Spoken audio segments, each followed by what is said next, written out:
Hi friends, welcome to Nadia Creatives. இன்னைக்கு நம்ம பார்க்க போறது ஒரு நண்டு ஃப்ரை பொரியல் எப்படி செய்யறதுன்னு பார்க்க போறோம். அது வந்து இன்னைக்கு நண்டு எடுத்து நல்லா க்ளீன் பண்ணி வச்சிருக்கேன். நல்லா குட்டி குட்டி பொடி நண்டு. இது வந்து கல் நண்டுன்னு சொல்லுவாங்க. அந்த மாதிரி நண்டு எடுத்து நான் நல்லா க்ளீன் பண்ணி எடுத்து வச்சிருக்கேன். இப்போ இதுக்கு தேவையான பொருள் வந்து நல்லா ஒரு பெரிய வெங்காயம் 3 வெங்காயம் பொடியாக கட் பண்ணி வச்சிருக்கேன். 2 தக்காளி பொடியாக கட் பண்ணி வச்சிருக்கேன். ஒரே ஒரு சின்ன குடமிளகா பொடியாக கட் பண்ணி வச்சிருக்கேன். இப்போ இது எப்படி செய்யறதுன்னு பார்த்துடலாம். அதுக்கு ஒரு சின்ன கடாய் அடுப்பில் வச்சு கொஞ்சமாக தேவையான அளவு எண்ணெய் ஊற்றிருக்கேன். இதுக்கு லைட்டாக வந்து சோம்பு சேர்த்துக்கலாம். இதுக்கு கூட கொஞ்சமாக கருவேப்பிலை. கொஞ்சம் லைட்டாக பொரிஞ்சதும் வெங்காயம் பொடியாக கட் பண்ண வெங்காயம் சேர்த்துக்கலாம்.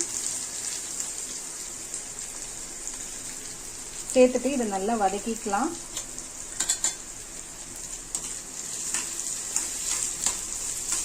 நல்லா வதக்கிட்டு இஞ்சி பூண்டு பேஸ்ட்டு தக்காளி எல்லாம் சேர்த்துக்க போகிறோம். இப்போ இஞ்சி பூண்டு பேஸ்ட்டு சேர்த்துக்கலாம். ஒரு அரை ஸ்பூன்லேருந்து 3/4 ஸ்பூன் சேர்த்தா போதும். இப்போ இதை வந்து இந்த எண்ணெயில் லைட்டாக வந்து ஒரு 2 மினிட்ஸ் வதக்கிட்டு இது கூட வந்து தக்காளியும் குடமிளகாவும் சேர்த்துக்கலாம். இப்போ தக்காளி குடமிளகா இது ரெண்டையும் சேர்த்துக்கலாம். சேர்த்துட்டு இதையும் நல்லா எண்ணெயில் வதக்கிக்கலாம். இப்போ இதெல்லாம் ஒரு 5 நிமிஷத்துக்கு நல்லா வதங்கியிருக்கு. இந்த சமயத்தில் நம்ம இருக்கிற நண்டெல்லாம் எடுத்து சேர்த்துக்கலாம்.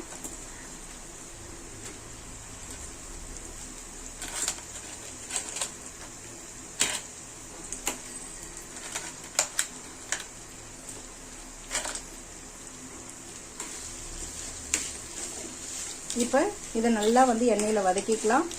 இப்போ இதுக்கு தேவையான மசாலாலாம் ஆட் பண்ணிடலாம். ஒரு 1/4 ஸ்பூன் மஞ்சள் பொடி, ஒரே ஒரு ஸ்பூன் வந்து மிளகாப்பொடி. நான் குழம்பு மிளகாப்பொடி தான் சேர்த்துருக்கேன். இதுக்கு கூட ஒரு அரை ஸ்பூன்லேருந்து 3/4 ஸ்பூன் வரைக்கும் மிளகுத்தூள் சேர்த்துக்கலாம். இதுக்கு கூட ஒரு 1/4 ஸ்பூன் அளவு கரம் மசாலா. இந்த ஃப்ளேவர்ஸ் நல்லாயிருக்கும்.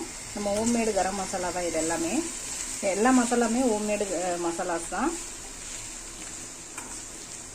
இதை நல்லா பெரட்டிட்டு லைட்டாக தண்ணி ஊற்றிக்கலாம். ரொம்ப வேண்டாம். லைட்டாக அந்த மசாலாங்கெலாம் கொஞ்சம் நல்லா ஊறுற வரைக்கும் லைட்டாக தண்ணி ஊற்றிட்டு நல்லா இதை வந்து நம்ம வதக்கிக்கலாம்.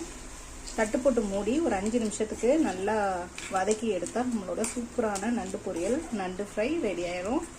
இப்போ இதுக்கு கூட சால்ட் உப்பு ஒரு 1/4 ஸ்பூன் சேர்த்துட்டு இதை நல்லா கலந்து கொடுத்துக்குங்க.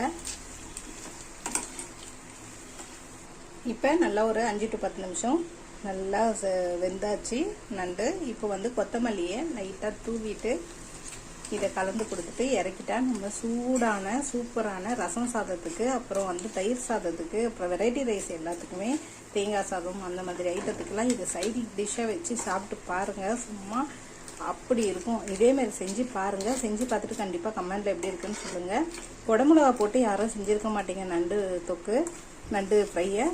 நான் இன்றைக்கி குடமிளகா போட்டு செஞ்ச மாதிரி செஞ்சு பார்த்துட்டு கண்டிப்பாக எப்படி இருக்குன்னு சொல்லுங்கள். ரொம்ப டேஸ்டியாக இருக்கும். செஞ்சு பார்த்துட்டு கமெண்ட்டில் எப்படி இருக்குன்னு சொல்லுங்கள். உங்களுக்கு பிடிச்சிருந்தா லைக் பண்ணுங்கள், ஷேர் பண்ணுங்கள், கமெண்ட் பண்ணுங்கள், சப்ஸ்கிரைப் பண்ணுங்கள். பக்கத்தில் பெல் ஐக்கான் பட்டனை ப்ரெஸ் பண்ண மறந்துடாதீங்க. தேங்க்யூ.